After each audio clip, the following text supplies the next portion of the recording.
Hello दोस्तों, आप सबका स्वागत है कॉमर्स ज्ञान चैनल में। आज हम लोग बहुत ही इंपॉर्टेंट टॉपिक पर डिस्कस करेंगे। आज हम सब देखने वाले हैं मैनेजरियल इकोनॉमिक्स। हम आपको बता दें, अगर हमसे डायरेक्टली जुड़ना चाहते हैं तो यहाँ पे इंस्टाग्राम आईडी दी हुई है, और साथ ही साथ नए हैं तो इस चैनल को सब्सक्राइब करना ना भूलें। तो बेसिकली इस लेक्चर में हम लोग देखेंगे क्या मीनिंग एंड डिफिनेशन होता है मैनेजरियल इकोनॉमिक्स का, नेचर क्या है, स्कोप क्या है, और साथ ही साथ देखेंगे relationship of managerial economics with other disciplines क्या है, यूज एंड सिग्निफिकेंस क्या है मैनेजरियल इकोनॉमिक्स का, लिमिटेशन क्या है। चलिए दोस्तों, अपने इस लेक्चर को हम लोग आगे बढ़ाते हैं। तो यहाँ पे दिया हुआ है meaning of managerial economics. Basically दोस्तों, मैनेजरियल इकोनॉमिक्स मैनेजरियल थ्योरी और इकोनॉमिक थ्योरी की कम्बिनेशन है। मींस मैनेजरियल इकोनॉमी हमको व्यावसायिक प्रथाओं के साथ साथ आर्थिक सिद्धांतों के समामेलन के रूप में परिभाषित किया जाता है, ताकि मैनेजमेंट द्वारा निर्णय लेने और भविष्य की योजनाओं को आसान बनाया जा सके। मैनेजरियल इकोनॉमिक्स किसी भी फर्म के मैनेजमेंट को लॉजिकल समाधान देता है, जिससे कि फर्म की गतिविधियों में आने वाली बाधाओं का सामना कर सकें, और साथ ही साथ फर्म की प्रॉफिट को भी मैक्सिमाइज कर सके, जिससे कि हमें सेटिस्फैक्शनरी प्रॉफिट प्राप्त हो। इसीलिए हम इसे बिजनेस इकोनॉमिक्स या इकोनॉमिक्स ऑफ फर्म भी कहा जाता है। अगर हम इसे कंक्लूजन के रूप में देखें तो मैनेजरियल इकोनॉमी हमको इकोनॉमिक लॉजिक बताता है, जिससे कि हम बिजनेस की पॉलिसी में अप्लाई करते हैं, जिससे कि बिजनेस की प्रॉब्लम को पता चलता है और हम अपने अकॉर्डिंग बिजनेस डिसीजन लेते हैं, और इसी प्लान को हम आगे फॉरवर्ड करते हैं। तो ये है हमारा मैनेजरियल इकोनॉमिक्स। ठीक है, आगे हम देखते हैं कि क्या डिफिनेशन है मैनेजरियल इकोनॉमिक्स का। तो यहाँ पे बहुत सारे दिए हुए हैं।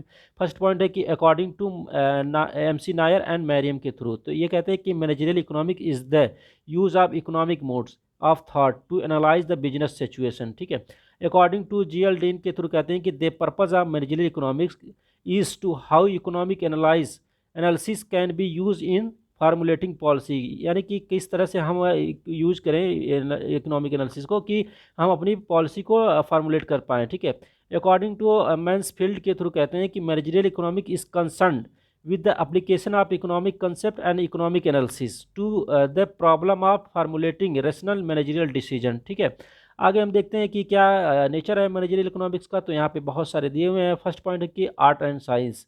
बेसिकली मैनेजरियल इकोनॉमिक्स आर्ट और साइंस दोनों है। ठीक है, उसके बाद है माइक्रो इकोनॉमिक्स। बेसिकली दोस्तों, यहाँ पे ये होता है कि किसी एक इंडिविजुअल या किसी एक कंपनी या किसी एक फर्म को या डिमांड या किसी एक आदमी के बारे में अगर हम कभी मैनेजमेंट करते हैं, किसी एक कंपनी के बारे में करते हैं, तो ये होता है माइक्रो इकोनॉमिक्स के अंडर। ठीक है, यूज ऑफ माइक्रो इकोनॉमिक्स यहाँ पे ये होता है कि अगर हम किसी प्रोडक्शन या पूरी होल प्रोडक्शन या डिस्ट्रीब्यूशन या पूरी होल इकोनॉमिक की अगर हम मैनेजमेंट को देखते हैं, तो यहाँ पे होता है माइक्रो इकोनॉमिक्स। तो ये मैनेजरियल इकोनॉमिक्स माइक्रो इकोनॉमिक्स भी है।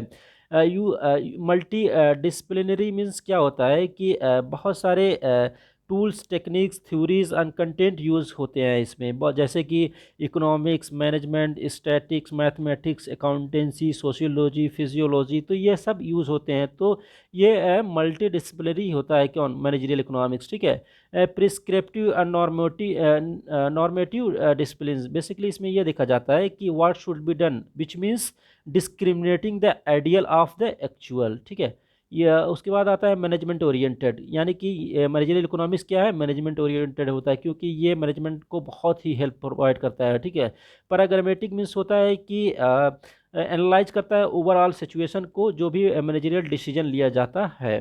ठीक है, आगे देखते हैं स्कोप क्या है मैनेजरियल इकोनॉमिक्स का। तो यहाँ पे बहुत सारे दिए हुए हैं। फर्स्ट पॉइंट है demand analysis and forecasting. Second point है कि कॉस्ट एंड प्रोडक्शन एनालिसिस। ठीक है, तो इसमें बेसिकली देखा जाता है कि एक कंसेप्ट ऑफ कॉस्ट कंसेप्ट क्या है, क्लासिफिकेशन क्या है, या कॉस्ट आउटपुट रिलेशन क्या है, या इकोनॉमिक्स डिस इकोनॉमिक्स क्या है, स्केल ऑफ प्रोडक्शन क्या है। तो ये सब चीज़ें इसमें देखी जाती हैं। उसके बाद आके देखते हैं कि प्राइसिंग डिसीजन या पॉलिसी एंड प्रैक्टिसेस क्या है। तो बेसिकली इसमें देखा जाता है कि प्राइसिंग पॉलिसी क्या है, या प्राइसिंग मेथड क्या है, या डिफरेंशियल प्राइसिंग क्या है, प्रोडक्टिव या प्राइसिंग फॉरकास्टिंग क्या है। तो ये सब चीज़ें इसमें देखी जाती है। उसके बाद फोर्थ पॉइंट है कि प्रॉफिट मैनेजमेंट। यहाँ पे मेजरमेंट किया जाता है प्रॉफिट को, जैसे प्रॉफिट पॉलिसी क्या होगी, टेक्निक ऑफ प्रॉफिट प्लानिंग क्या होगा, या ब्रेक इवन एनालिसिस कैसे करेंगे। तो ये सब चीज़ें देखी जाती हैं। कैपिटल मैनेजमेंट बेसिकली यहाँ पे कॉस्ट ऑफ कैपिटल या रेट ऑफ रिटर्न को देखा जाता है, या सिलेक्शन ऑफ प्रोजेक्ट को भी इंक्लूड किया जाता है इसमें, ठीक है।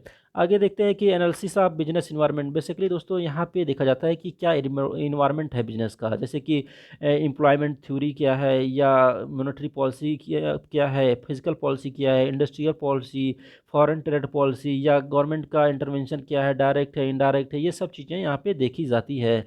7 पॉइंट है कि एलाइड डिसिप्लिन। बेसिकली दोस्तों यहाँ पे मैथमेटिक्स टूल, स्टैटिकल टेक्निक्स या अकाउंटिंग प्रिंसिपल को भी अप्लाई किया जाता है इसमें, तो ये अलाइड डिसिप्लिनीज है, ठीक है। कौन? Managerial economics. आगे देखते हैं कि relationship of managerial economics with other discipline, क्या रिलेशन है अदर से, तो यहाँ पे दिया हुआ है। फर्स्ट पॉइंट है कि मैनेजरियल इकोनॉमिक्स एंड स्टैटिक्स से भी इसका बहुत ही बेहतर, बिना इसके हम कर ही नहीं पाएंगे मैनेजरियल इकोनॉमिक्स को, ठीक है। उसके बाद सेकंड पॉइंट है कि मैनेजरियल इकोनॉमिक्स एंड मैथमेटिक्स, यानी कि मैनेजरियल इकोनॉमिक्स का रिलेशन होता है मैथमेटिक्स से भी।